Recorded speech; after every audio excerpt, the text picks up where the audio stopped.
Salut Westrack, aujourd'hui on se retrouve pour une interview exclusive spéciale Inouïs du Printemps de Bourges. Les Inouïs du Printemps de Bourges, c'est un dispositif dédié à l'émergence d'artistes dans toute la France. Chaque année, il y a une sélection d'artistes dans notre région Haute-Normandie. Et aujourd'hui, je reçois Mouréa, qui est une artiste diepoise. Vous la connaissez sûrement. Elle s'est produite le 23 novembre dernier au Tetris, en première partie de Silly Boy Blue. Salut Mouréa, ça va bien ? Salut, ça va. Quand on tape sur internet Mouréa, la première chose sur laquelle on tombe, c'est de magnifiques paysages d'une île du Pacifique Sud. Est-ce que toi, tu as déjà été là-bas et c'est ça qui a inspiré ton nom d'artiste ? Oui, exactement. En fait, j'ai terminé ma troisième à Tahiti, chez ma tante qui habite là-bas depuis une éternité. De là où j'habitais, en fait, on voyait Mouréa qui est juste en face. Ouais, j'y suis allée un petit peu. Et donc, c'est de là que ça vient. Quand je cherchais un nom, je voulais un truc qui me corresponde déjà et puis qui fasse un peu s'évader. Je trouve que ça résume bien aussi ta musique. Sur scène, quand tu t'es produite au Tetris avec tes petits camarades, tu as dit que tu aimais le synthé, que tu aimais bien rigoler. J'ai l'impression que ça résume bien le projet, justement. C'est ça, on aime bien rigoler, on fait des blagues sur scène et puis surtout on prend quand même soin de faire un son propre avec des synthés qu'on aime bien. Donc on fait ça dans la bonne humeur et puis on espère que les gens passent un bon moment en venant nous voir. Le synthé, j'imagine que ça permet de faire une ambiance planante. Quand on écoute tes titres, on s'envole un peu. Et puis il y a aussi ce côté un peu nostalgique. C'est ça que tu as envie de transmettre justement dans tes chansons ? Ouais, je sais pas si c'est ça que j'ai envie de transmettre, mais c'est ça qui ressort automatiquement en fait. La nostalgie, le voyage, se laisser s'évader, mais tout en tapant du pied quand même, et puis en rigolant quand même de temps en temps, quoi.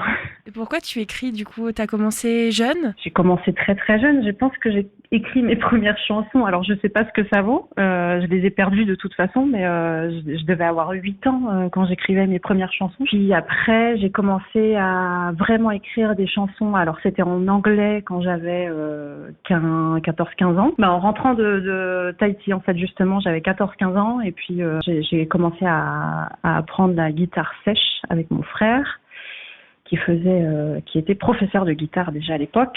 Et puis j'ai commencé à écrire des chansons en anglais, plutôt folk, qui était déjà très mélancolique quand même. Et puis après, j'ai commencé à écrire en français plutôt il y a un an et demi, un truc comme ça. J'ai l'impression que c'est une histoire de famille, du coup. Si ça a commencé avec ta tante, ton frère, la famille, c'est important pour toi ? Oui, ouais. La famille, la fratrie, fraternité. On est 4 frères et sœurs, et puis tout le monde est très très musique quand même. Tout le monde n'en fait pas, mais bon, tout le monde est très sensible à ça. Et ouais, c'est là depuis toujours en fait. Même avec les parents qui écoutaient des disques. À fond la caisse. C'est un peu grâce à mon frère que je me suis vraiment plongée dedans. Quand j'étais petite, mes parents m'ont mise dans la classe aménagée musique. Donc en primaire, j'ai commencé à faire du piano à, 6 ans, un truc comme ça. Dans tes textes, tu parles de mélancolie. Tu as besoin de l'exprimer ? Je sais pas si c'est un besoin, mais c'est quelque chose qui est toujours là en fait, comme beaucoup d'artistes, je pense, qui habitent beaucoup d'artistes, la mélancolie. Sinon, qu'est-ce qu'on aurait à dire d'intéressant, de nature plutôt mélancolique, donc c'est là que je puise un peu l'inspiration, malgré moi, on va dire. Si on veut découvrir tes titres, il y en a un de disponible sur les plateformes, ça s'appelle Un effort. Pourquoi tu as choisi celui-ci particulièrement pour mettre sur les plateformes d'écoute ? Je le trouve très beau. Alors, il a été écrit par un artiste que j'aime beaucoup qui s'appelle Paul Roman, qui m'a envoyé il y a un moment la guitare et la top line, la voix. Et après, j'ai tout fait derrière. J'ai produit, j'ai refait à ma sauce. Mon bassiste Victor a fait la ligne de basse ensuite. Et quand j'ai entendu la ligne de basse, je me suis dit bon, on va pas s'arrêter là, on va la sortir. SVP, voilà. Aujourd'hui, il y a un gros projet qui se prépare pour toi en 2024. C'est les Inouïs. Tu as été sélectionnée parmi plusieurs artistes de la Haute-Normandie. Pourquoi toi, tu t'es inscrite à ce dispositif ? Franchement, ça fait 4 ans que j'essaye. Ok. Et je crois que j'étais pas prête en fait il y a 4 ans, il y a 3 ans, il y a 2 ans. Et en fait, je postule à chaque fois parce que c'est le tremplin que tout le monde a envie de faire, quoi. C'est un peu la suite logique quand on fait de la musique. J'espère. En 2023, en plus, on était parrainés au 106. Donc c'est là qu'il y a l'audition régionale. Donc c'est un peu la famille. Donc c'est vraiment ça tombe bien, quoi. C'est trop bien. Une des conditions du coup pour déposer sa candidature, c'est d'avoir au moins une chanson. Est-ce que c'est le titre Un effort que tu as déposé pour ta candidature ? Non, je crois que j'ai envoyé. Alors je sais plus trop. J'ai dû envoyer un effort, mais je pense que j'ai envoyé d'autres chansons en priorité qui vont sortir bientôt parce que la suite arrive. Ah, est-ce qu'on peut en savoir plus sur cette suite ?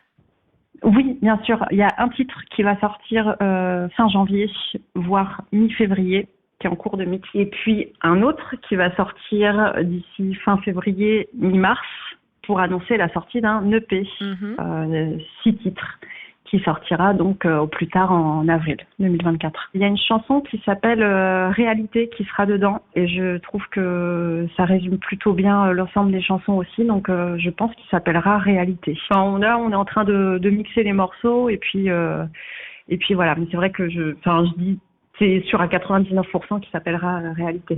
Puisque de toute façon, c'est moi qui choisis. Donc. Oui, c'est toi qui aura le dernier mot. C'est ça. La prochaine étape pour les Inouïs, c'est du coup le jury avec une audition à la mi-janvier. Comment tu te sens par rapport à ça ? Tu as une petite appréhension ? Ouais. On a surtout hâte de jouer, trop hâte de faire du gros boom boom et puis de faire rigoler les gens et de faire danser les gens, on espère. Et puis de passer un bon moment, quoi, parce qu'en plus le 106 on connaît, donc c'est vraiment c'est la famille. Enfin Rouen, j'y ai vécu, on a carrément hâte. Tu dis on parce que sur scène vous êtes plusieurs. Tout à l'heure je disais des petits copains. Ouais. Ça fait vraiment l'équipe. Donc il y a une personne au synthé, à la batterie, c'est ça ? C'est ça. Il y a Harold qui est à la batterie et puis Victor qui est au synthé basse et basse. On laisse le plaisir aux auditeurs de découvrir le projet avec le titre Un effort ? Yes, let's go. Allez, on écoute ça.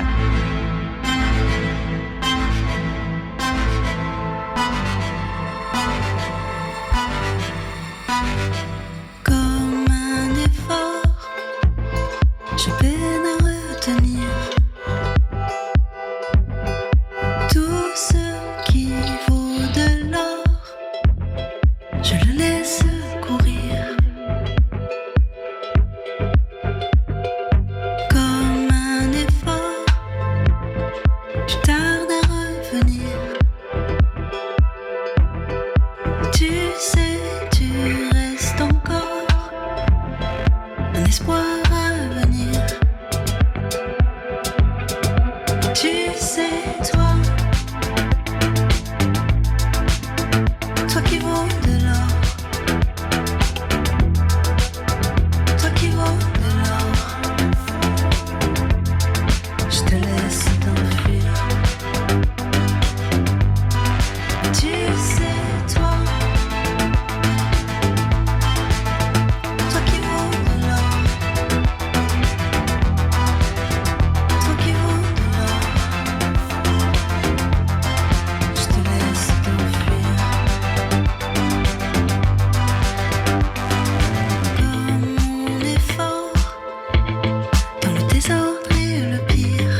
Un effort, c'est un titre de Mouréa qui est sélectionné pour le dispositif des Inouïs. Vous pourrez bientôt apparemment découvrir un prochain EP. Exactement. Et on va donc continuer avec des questions un peu plus light.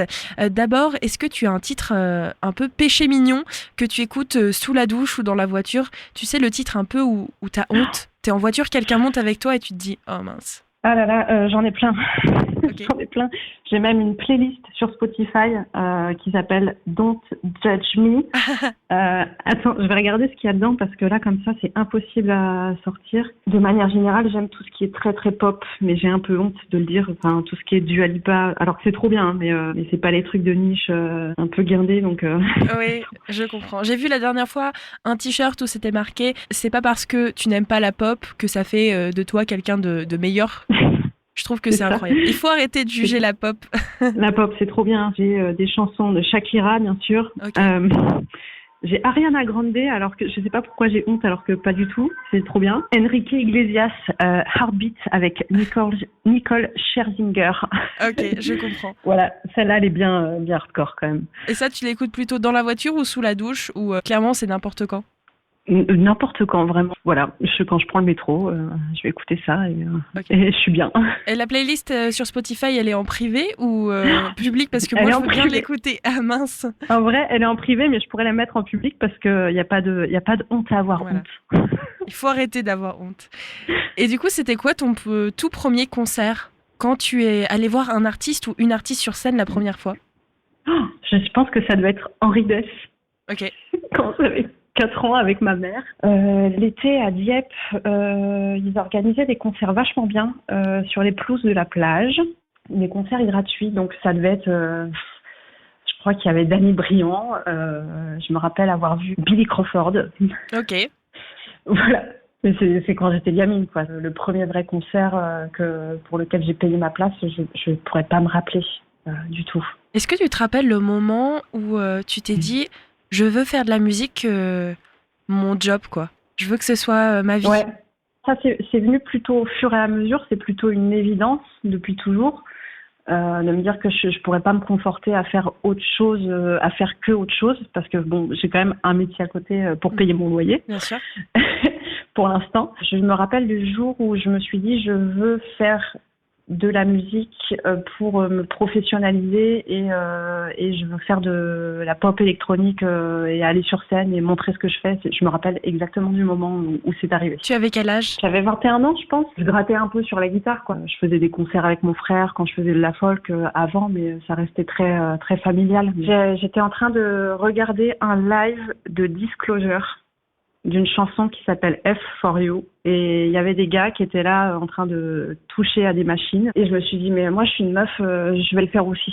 Voilà. Bon, c'est pas vraiment des machines, c'est des synthés, mais c'est pareil. À l'époque, ça avait l'air d'être des machines. Ouais, c'était des machines. Je me suis dit, je suis une meuf, j'ai 21 ans, si j'ai envie de produire sur Ableton, je vais le faire. Et puis je l'ai fait. Et voilà. Une envie un peu féministe, quoi. Un petit peu, ouais. Je pense que il y a peut-être pas mal de personnes qui s'empêchent de le faire parce que du coup, elles ne s'en sentent pas capables, ou qu'on leur a jamais dit que c'était un truc de meuf, quoi, que les meufs pouvaient faire. Eh ben, merci Mouréa. Du coup, le titre Un effort, il est disponible sur toutes les plateformes d'écoute. On attend avec impatience à la fois l'EP et le fait que tu mettes ta playlist Spotify en public. Hein. Et puis on va continuer à te suivre du coup avec le jury des Inouïs qui arrive prochainement. Et bonne chance. Trop bien, merci beaucoup.